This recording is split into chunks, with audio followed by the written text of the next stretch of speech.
Welcome back to Bringing the Talks, Ep.4. I'm glad that you guys have returned back for another episode. It's always crazy to see all the love that you guys, give on all these videos. I really do appreciate it. Today we got a very special guest, a DJ out of the city. He does his thing. You might have seen him at the Stack Market. You may have seen him on, some Rise and Vibe.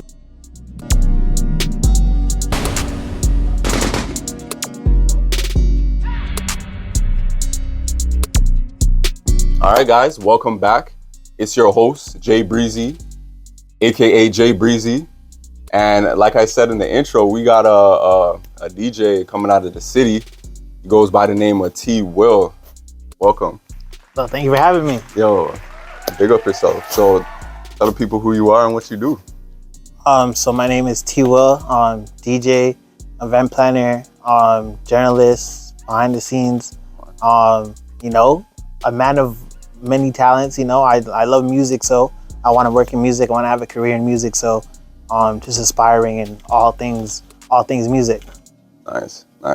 And as we talk about music, how do you as a DJ, first of all, we'll back it up. First of all, I know this guy from high school. Shout out, if anybody from MT you watching this, shout out. Shout out my MT people. Come on now, you already know. But were you ever in any kind of like music programs at school and stuff? Yeah, so even at MT, you have to take it's like music or something. You have to take one creative thing. Mm-hmm. And I took band class. Mm-hmm. So I was on the drum set, and so learning a whole drum set was pretty crazy. And then there was this program called Music and Computers, and it was kind of like a beat making class. Like you kind of learn how to play the piano, mm-hmm. and then you kind of learn how to make beats using your skills with the piano, because it's like a MIDI controller. So that was a class that I don't think they even have it anymore, but we did it for 2 years, and we just be making beats in class all day. And that's what I was doing in high school. That kind of that was, I guess, one of the earlier introductions to music. But yeah, that's what I was doing in high school at MT. Jeez. Yeah. We were walking the same halls to even realize, bro. That's so crazy. Right? But shout out MT. There was a lot of creators that came out of there, a lot of dope people that came out from there. So it makes sense that, years later, circle that, I'm on your show's doing big things, and then I'm doing my thing. So exactly. Exactly. Appreciate that. But so when it comes to being a DJ, how do you balance your taste of music versus what the people want to hear? It's case by case basis, right? But I would say I'm a lover of all music. When people ask you that question, what type of music listen to? You're everything, dead ass everything.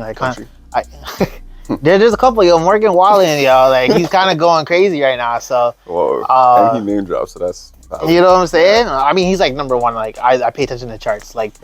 Morgan Wallen is one of the biggest guys. I don't really know any of his music to singing right now, but he's doing his thing. But even just being aware of all music is you kind of just a good song is a good song. It doesn't matter what genre it is, you're gonna like it. So just being able to read the crowd and seeing what they like.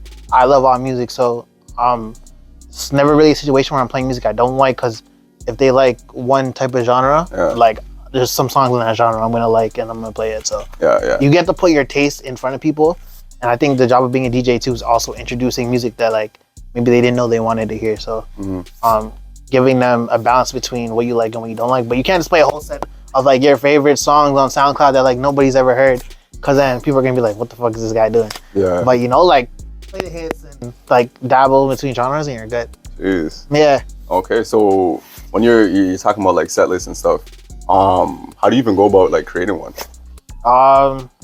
The T Will way. Yeah. So pretty much one of one. I do research, so if it's kind of depending on could be the type of club or type of wedding or whatever, or any situation, I kind of like to do research. One of the first questions I ask them getting booked is what type of music do you want?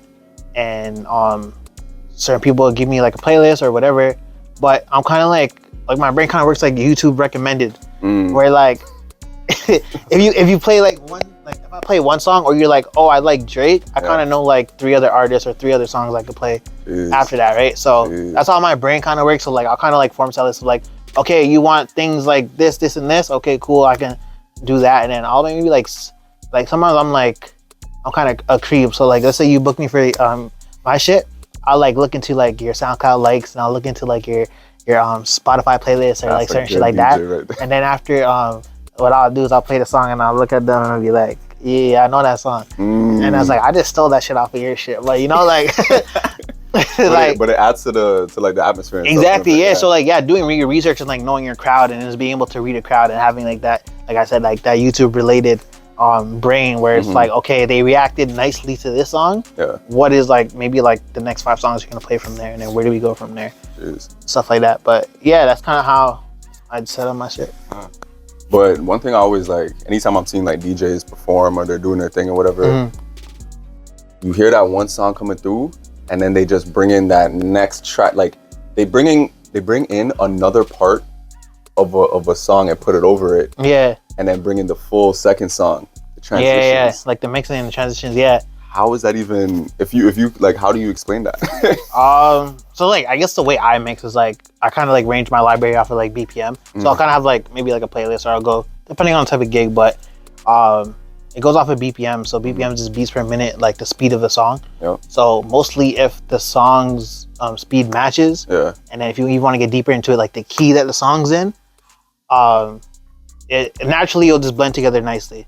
Also using your ear, you don't want to just rely on the computer, because sometimes the computer like this, it doesn't read the speed right or the key right, so if it doesn't sound good. But sometimes I even hear a song, I'm like, oh, this would probably sound cool with this. Like just having that ear to like almost think in the future, like what would this sound like together, and like yeah, like certain things, if it's the right speed and the right key, usually gonna sound good if you mix it on top, and then playing with the EQ, so like taking out the bass of one, leaving the bass in another one. So, and that's all happening live for those who don't know. Yeah. You know, like somebody could be watching and just, you know, I know about DJs, but I don't really know. Yeah, that's this is all happening live. Like there's a TikTok that went viral. It's like, what do DJs even do?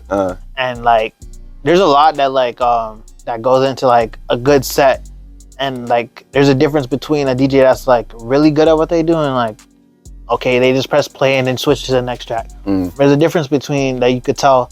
Even the audience might not always be able to tell, but another DJ will be able to tell, like, okay, yeah, this guy's clean with his transitions and he's going from this genre to this genre and this speed to this speed, and like doing it really well. But yeah, there's a whole lot of like technical things that go into DJing, but yeah, mostly it comes down to the speed, the key, and then taking out certain EQs and leaving ones in and swapping those and just having the ear to do all that. But yeah. Okay. And DJs, you know, you guys can set up, like you said, weddings, parties. Anything, yeah. I've seen DJs on the beach. Yeah, anything, anywhere. As long as like even my setup is like, it gets power from like my laptop. So as long as the speaker is ready to go, like we're good to go. On the tune. Yeah. So with all those places that you can DJ, where would be like the top place that DJ T Will is DJing at? Could be anywhere. I would love to do like a boiler room set, where like the DJ booth is like in the middle, cause I get most of like my energy from like other people. Yeah. So if everyone else is going crazy, then like I'm like people 360. Yeah, and I'm in the middle, and everyone's just vibing. I'm playing like crazy tracks, and it's just like an energetic crowd. That would be like something sick that I would want to do. Yes. Yeah. But if you flip it on the other side now, and the crowd may not be feeling the set, what's going on in your head, and what do you do to like kind of, you know, bring it back up? Yeah, sometimes you just have a dead crowd, but like sometimes if I have a dead crowd, I'll just try like everything. Like I'll just like throw certain songs out to see if they react to. Yeah. It's absolutely nothing and it's just a dead crowd, then I'm like, okay, I'm background noise, and then I'm gonna just play for myself. But sometimes you just need like that group of 3 friends over there, and they're vibing. Okay, I'm gonna just play for them. And then maybe their energy will influence everyone else around. So you just need to like scan the room and just be like, okay, well, people over there are enjoying it. So how do we bring their energy to make everyone else? Because if you're in a party and everybody's lit except you look like the weirdo. Exactly. If everyone is standing and no one's dancing, and if you are dancing, people might think that you're the weirdo. But then if that you can make it flip, then you start getting a party going. And those things have happened where it was like a small group of like 3 people, and then it just grows and it grows and it grows, and then Because like it starts with you. Like you're the DJ, you're the heart. Oh, Jeez, need confirmation. You're the DJ, you the heart of the party. So like it would make sense. Like you and it's like it goes to show you could take that to like, you know, anything that you could do in life. Yeah, for sure. Like if you gotta believe it more than anybody else around you. Yeah.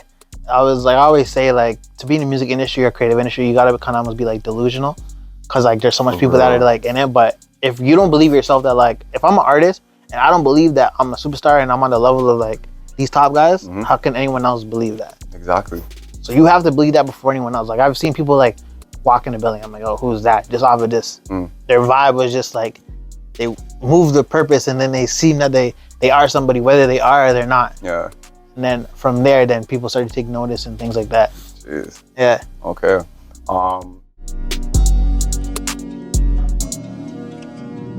So I did want to ask, like, when it comes to, you know, being in the music world, loving music, that's what it comes down to at the end of the day. Like, DJing is just like a tool that you're using to do so.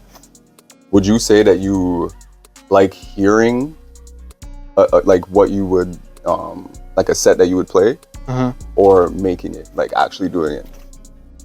So I'll explain it like this, like a longer way of answering the question. But when the pandemic happened, a lot of DJs switched to like online sets, supposedly they might stream on Twitch or YouTube or just record mixes, and just like essentially they're DJing to nobody, but like maybe there's viewers in the chat, or they post it on SoundCloud, or they post it on YouTube. DJ Puffy.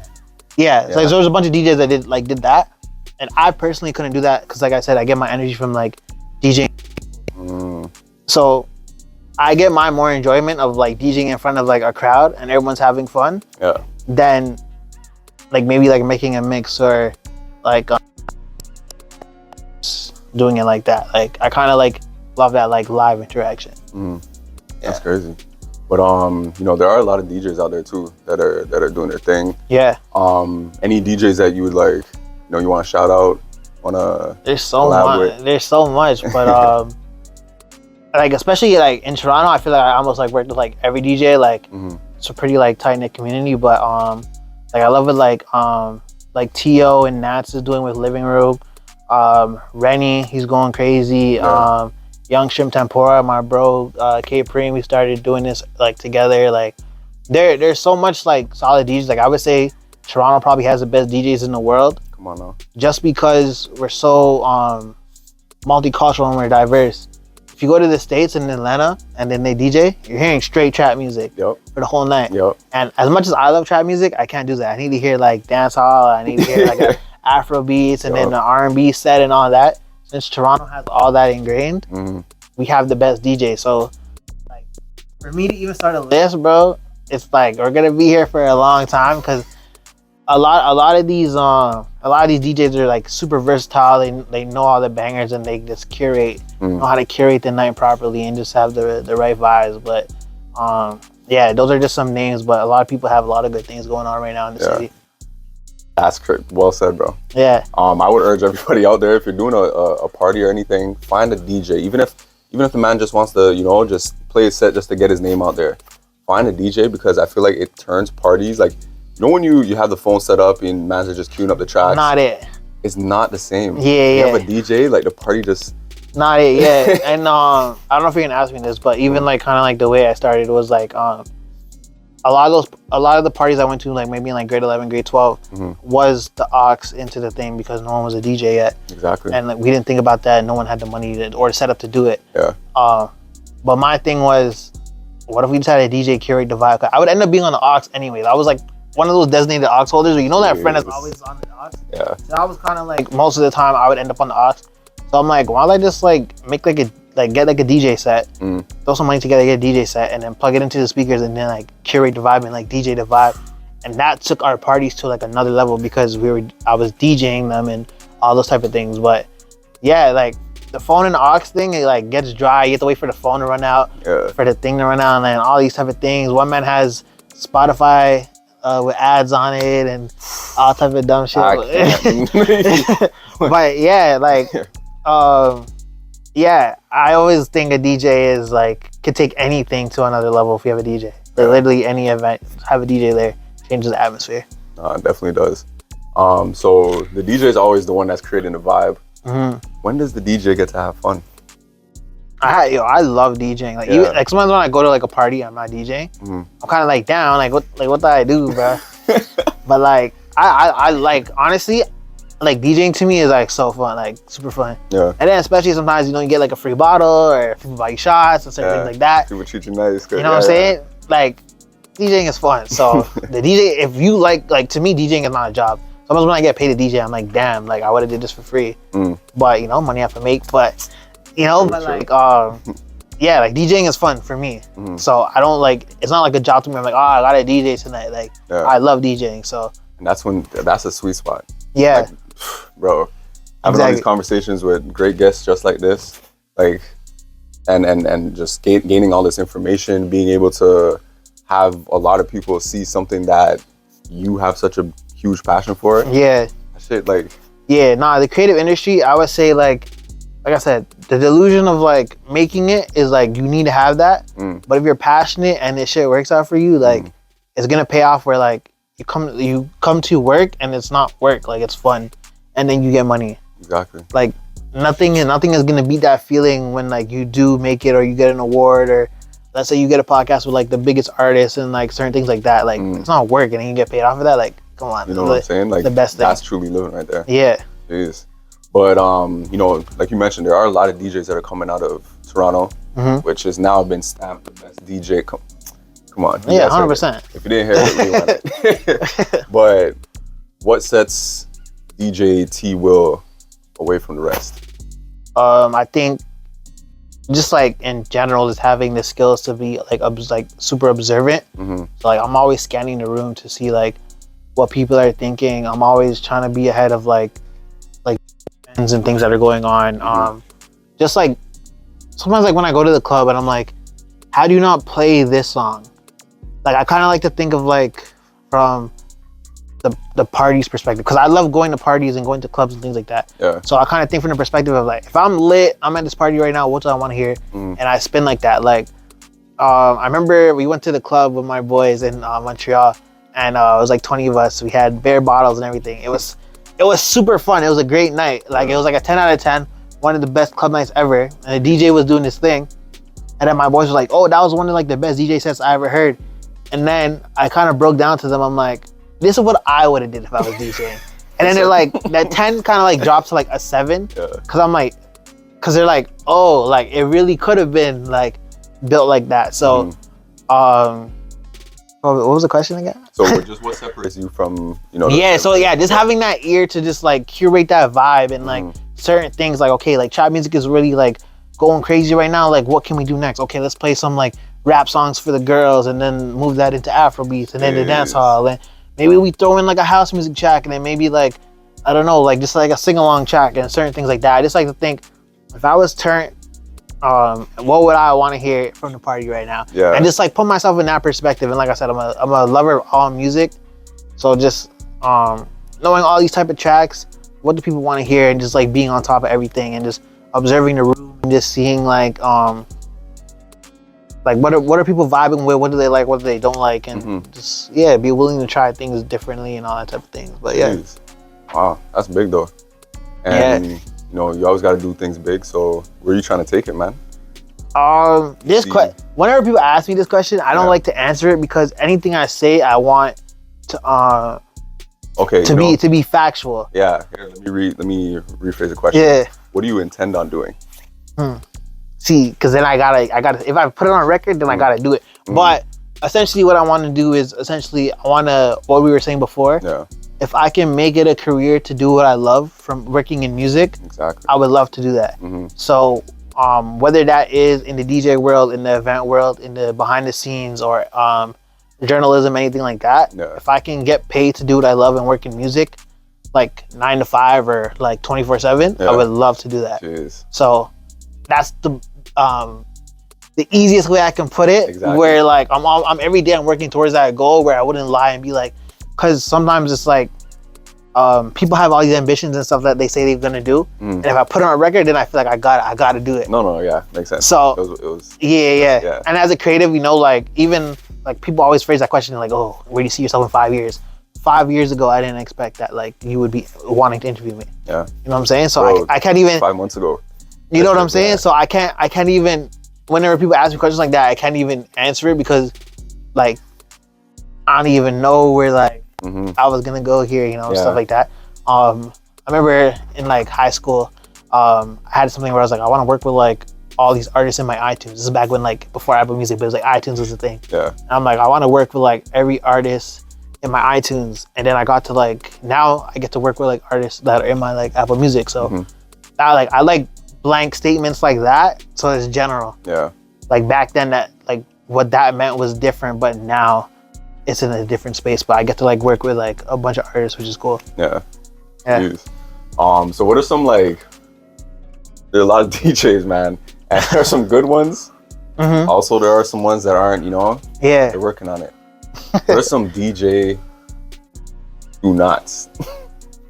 Well, I think it's one of the things where pretty much what I said I'm good at is being the opposite of that. So like taking cues, right? Like you're playing trap music and maybe there's a bunch of girls in the crowd and they're not dancing. They don't know Chief Keef. Yeah. Not to say that there isn't girls that like don't like Chief Keef, but maybe let's put on some Afro beats and dance on and see what happens, you know?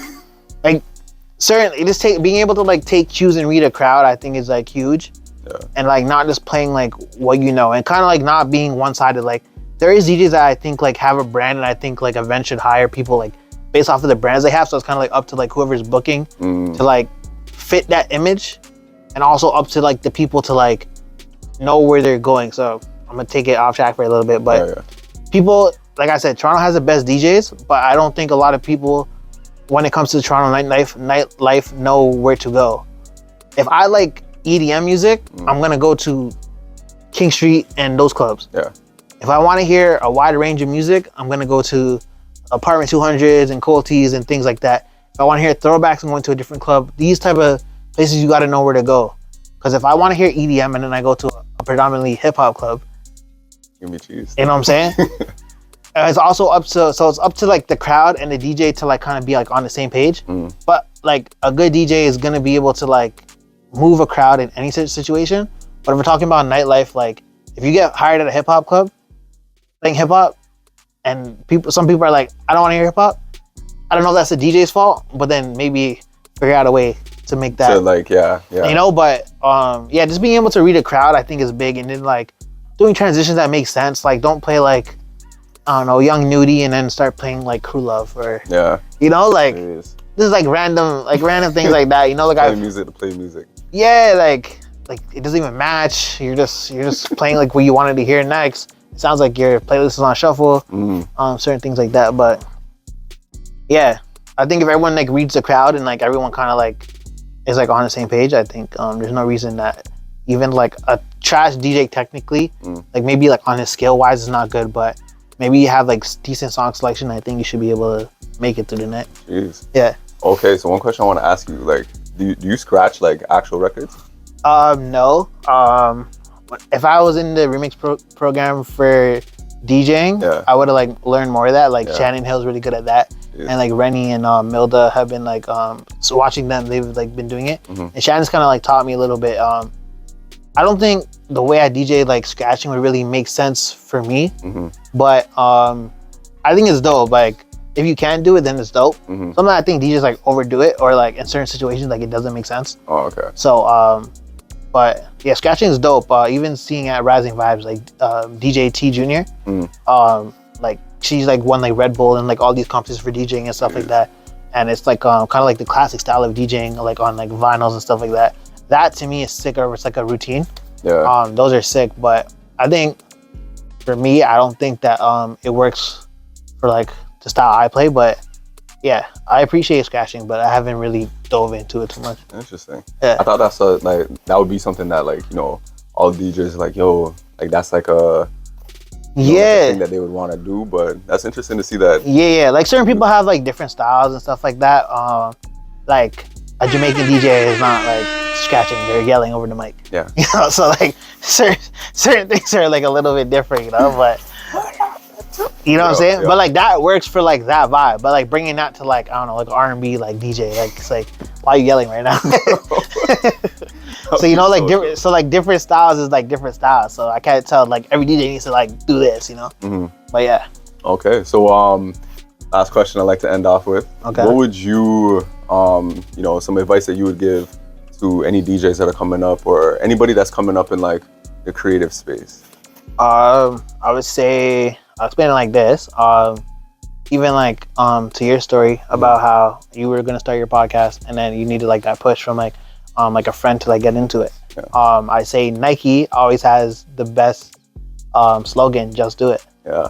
So like this is the best slogan. Like, yo, just do it. Like if I want a DJ, like, yo, just go do it. Like you can buy the equipment or you can rent it from like Long and McQuaid and like get your laptop and download some music and then just do it. Like post it on TikTok or whatever. If you want to start a podcast, yo, just do it. And like you never know what's gonna happen. So I would say that's kind of like something I live by, where like I want to like do this. Like, yo, just do it. Like I can sit there thinking all day, like, oh, like what if this works? What if it doesn't? But I don't know until I try, and I don't want to be like the old guy like sitting on the porch, like, damn, like I could have did this. And it's like, yo, you could have just did it. Exactly. Especially in this day and age, like anything is accessible. Like there's no borders or nothing. Like if I wanted to be an artist, I can book a studio right now and download a beat off of YouTube and drop a track on SoundCloud. Like anything is like not far apart. So yo, just do it. And like if you really care about doing it, like, you know, like put your time into it and all that things. But you know, Nike had the best slogan, yo, just do it.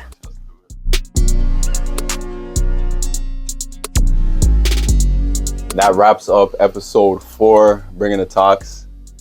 T-Will, I appreciate you, bro. Appreciate you. It's my second interview that someone wanted me to talk. So yeah, you're doing something right, bro. Yeah, this is dope. Y'all definitely will see and hear a lot more from T-Will. If I got any events coming up, or I know anybody that, trust me. Yeah. I'm gonna send them your way. You gonna shut it down? Yeah. For sure. But yeah, if you guys enjoyed that, definitely leave a comment, drop a like, tag your favorite DJ if you know one. True. And that has been episode 4. I'm your host, Jay Breezy, aka Jay Breezy. This has been another wonderful guest, DJ T-Will. Yes, sir. And we out. Jeez.